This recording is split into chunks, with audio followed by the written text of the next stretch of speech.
বারাসাত ১ নম্বর ব্লকের পিরাগাছা এলাকায় বিড়লা স্প্রিং মলের বিরুদ্ধে খাস জমি দখলের অভিযোগ স্থানীয় বাসিন্দাদের।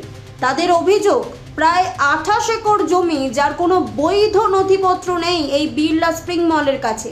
শেয়ার পুরোটাই সরকারি জমি এবং সেই সরকারি জমিকেই অবৈধভাবে দখল করে বাতিল দিয়ে ঘিরে ফেলেছে, এমনটাই অভিযোগ। আর সেই অভিযোগ তুলেই বারাসাত ১ নম্বর ব্লকের বিএলআরও দপ্তরে এসে বিক্ষোভ দেখায় এবং অভিযোগ জমা করেন। এরপরেই বিএলআরও দুপক্ষকে নিয়ে বৈঠক করেন এবং সেই বৈঠক থেকে উঠে আসা সমস্ত তথ্য ঊর্ধ্বতন কর্তৃপক্ষকে পাঠাবেন। বিক্ষোভকারীদের দাবি, অবিলম্বে এই বিড়লা স্প্রিং মলের কর্তৃপক্ষকে বিজ্ঞপ্তি দিয়ে কাজ বন্ধ করার নির্দেশ দেওয়া হোক। এ বিষয়ে বিড়লা স্প্রিং মলের আইনজীবী জানান, যে অভিযোগ চালু হচ্ছে তা সম্পূর্ণ ভিত্তিহীন। এমন কোনো ঘটনা ঘটেনি যে বিড়লা স্প্রিং মলের অধীনে রয়েছে সেই জমি তারা ব্যবহার করছে। পাশাপাশি তিনি আরও দাবি করেন, কোনো ঘাস জমি দখলের অভিযোগই নেই, যদিও এই বিষয়ে বিএলআরও কোনো মন্তব্য করতে চাননি। আমরা যারা সাধারণ জনগণ, গ্রামবাসী, এলাকাবাসী, আমাদের চোখে ধুলো দিয়ে দীর্ঘদিন এই ইস্টার্ন স্প্রিং মিল এই কিন্তু জমিগুলো দখল করে রেখেছে এবং আগামী দিনের জন্য ওরা গত কিছুদিন আগে থেকেই একটা বাউন্ডারি দিচ্ছেন দখল করার জন্য। এই বাউন্ডারি দেওয়াকে ভূমিকা করে আমরা কিছু তথ্য প্রমাণ পাওয়ার জন্য আমরা এদিক ওদিক দৌড়িয়ে আমাদের যত গ্রামবাসী আছে প্রত্যেকটা ছেলে, মহিলারা, পুরুষ মহিলা সবাই পরিশ্রম করে আমরা যে তথ্য পাই তাতে দেখা যায় 1/বাটা 653 একটা দাগ ছাড়াবেড়িয়া মৌজা, সেই দাগে 28+ একর জমি পাওয়া যায়। সেই দাগটা আমরা RSCS কোথাও পাই না। তারপরে আমাদের মনে একটা সন্দেহ জাগে যে এটা একটা ভেস্টেড ল্যান্ড। সেই ভেস্টেড ল্যান্ডকে কেন্দ্র করে আমরা যখন আরো কিছু তথ্য প্রমাণ জোগাড় করার চেষ্টা করি তখন দেখা যায় শুধু ওই দাগটা নয়, এছাড়াও আরো কিছু দাগ আছে যেটা ওই কোম্পানি কিছু দালালদের দ্বারা দখল করে রেখেছে এবং দখল করতে চাইছে। কোম্পানি ভেবেছে যে গ্রামের মানুষ মূর্খ, এরা কিছু জানে না, এদের যা বোঝাবো বুঝে যাবে। কিন্তু আজকের ডেটে দাঁড়িয়ে সারাবেড়িয়া মৌজার মানুষ, ওই কোম্পানির আশেপাশের মানুষ কতটা জাগ্রত সেটা কিন্তু ডিএম থেকে শুরু করে বিডিও থেকে শুরু করে আজকে বিএলআর মিটিং পর্যন্ত বসাতে কিন্তু বাধ্য করেছে বিএলআরকে। আমরা এই জমি কখনোই ছাড়বো না, আমরা এখানে ছাড়তে আসিনি, আমরা এসছি আমাদের স্বার্থে নয়। এটা সরকারি প্রপার্টি, সাধারণ জনগণের দায়িত্ব এটাকে রক্ষা করা।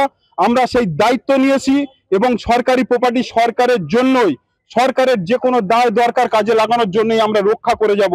আমরা সারাবেড়িয়া মৌজার মানুষ, আমরা এই দাবি করছি। আমরা বিড়লার মিলের আশেপাশে থাকা মানুষ, যত মানুষ আমরা খেলাধুলা করতাম, স্কুল এবং চাষের জন্য যাতায়াতের যে সুবিধা সেটা অসুবিধায় পরিণত করতে চলেছিল, আমরা সেটার থেকে রক্ষা করেছি। এবং বিএলআরও অফিস আজকে মিটিংয়ের পরে আমাদের যেটা বললেন, বিপ্লবদা বললেন, তারপরেও বলি, ওনারা বললেন যেটা একটা রেগুলেশন করে দিচ্ছেন, উনি কোনো অর্ডার দিচ্ছেন না।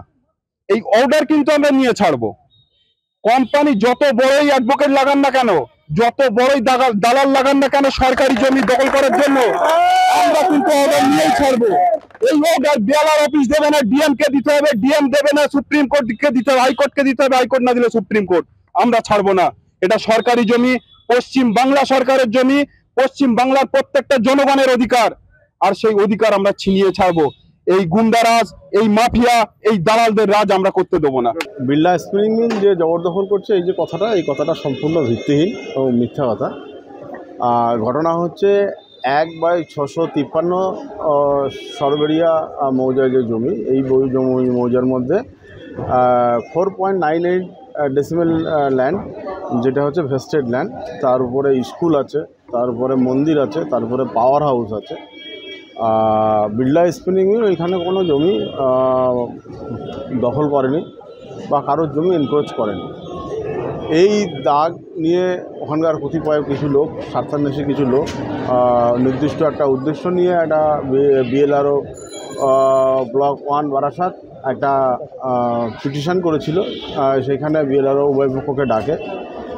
আমি বিড়লা স্পিনিং মিলে ওদের রিপ্রেজেন্টেটিভ হয়ে ওখানে থাকি। তখন আমরা বলি যে 1/563 দাগে বিড়লা স্পিনিং মিল কোনো কনস্ট্রাকশনে কাজ করছে না, বাউন্ডারি ওয়ারে কাজ করছে না। এক্সিস্টিং যে বাউন্ডারি এর আগে দেওয়া ছিল সেটাই আছে ওখানে। আর অন্যান্য দাগে যেমন 2, 7, 9 বা অন্যান্য এরকম আরও অনেকগুলো দাগ আছে, যেই দাগগুলোতে বাউন্ডারি ওয়াল স্পিনিং মিলে যেটা কেনা জমি যেগুলো বাউন্ডারি ওয়াল দিচ্ছে। তো এখানে বেআইনি জমি দখল বা জবরদখল এরকম কিছু ঘটনা নয়, এগুলো একটা মানে অসৎ উদ্দেশ্যে এই পিটিশনটা করা এবং নির্দিষ্ট একটা 2-1 ব্যক্তি এটা স্পিনিং মিলকে এখানে শিল্পটাকে বন্ধ করার জন্য বা তাদেরকে ডিস্টার্ব করার জন্য বা বন্ধ আছে, অন্যান্য যে মিলগুলো আছে যেন বেভারেজ বা অন্যান্য ফ্যাক্টরি যেগুলো আছে সেগুলো চালু আছে সেইগুলোকে বন্ধ করার উদ্দেশ্যে এই কাজগুলো করা হচ্ছে। সুতরাং এই যে অভিযোগগুলো এগুলো সম্পূর্ণ সর্বৈব মিথ্যা। আজকে তো হেয়ারিং ছিল, কি হলো? আজকে হিয়ারিংয়ে বিএলও সাহেব উভয় পক্ষকে শুনলেন, শোনার পরে উনি রেজলিউশন করে ওনার হায়ার ফর্মকে উনি ইন্টিমেশন দেবেন, দেওয়ার পরে উনি তার পরবর্তীকালে কিছু হলে বা সেরকম মনে হলে উনি ফিজিক্যাল ভেরিফিকেশনে যেতে পারেন। আমরা বলেছি যে ফিজিক্যাল ভেরিফিকেশান আপনি আসুন, ডিমার্কেশন করুন, আমাদের কোনো আপত্তি নেই। আমরা 1/653 দাগে আমাদের কোনো কনস্ট্রাকশন হচ্ছে না বা ওইখানে 4.98 যেটা ডেসিমেল যেটা ল্যান্ড যেটা ভেস্টেড আছে সেই ভেস্টেড জমি বা অন্যান্য মন্দির তারপরে পাওয়ার হাউস বা স্কুল আছে সেগুলো নিয়ে আমাদের কোনো আপত্তি নেই। সেগুলো অ্যাজ পার ল গভর্নমেন্টের ল্যান্ড ডিফান্ড আইন অনুযায়ী সেটা ওখানে উনি পার্সু করবেন, আমাদের তো কোনো আপত্তি নেই। আমাদের পক্ষ থেকে সমস্ত সহযোগিতা থাকবে। আমরা কারোর কোনো জমি এনক্রোচ করছি না বা আমরা সিলিং বহির্ভূত জমিও রাখছি না, আমাদের সিলিংয়ের মধ্যেই জমি আছে রেকর্ডে। এটা বিএলও সাইড অ্যাডমিটও করেছেন, রেকর্ড অফ রাইটস, এবং সিলিংয়ের মধ্যেও নেই পড়ছি না আমরা, সেটাও উনি অ্যাডমিট করেছেন। এবং যারা ওখানে রিপ্রেজেন্টেটিভ গেছিল তারা এর কোনো সদুত্তর দিতে পারেননি। এবং বিএলও সাহেব তার আপার হায়ার ফোরামের সঙ্গে কথা বলে ডিসিশন যেটা নেবেন আমাদের সেটা আমরা জানতে পারবো। মহিদুল ইসলাম।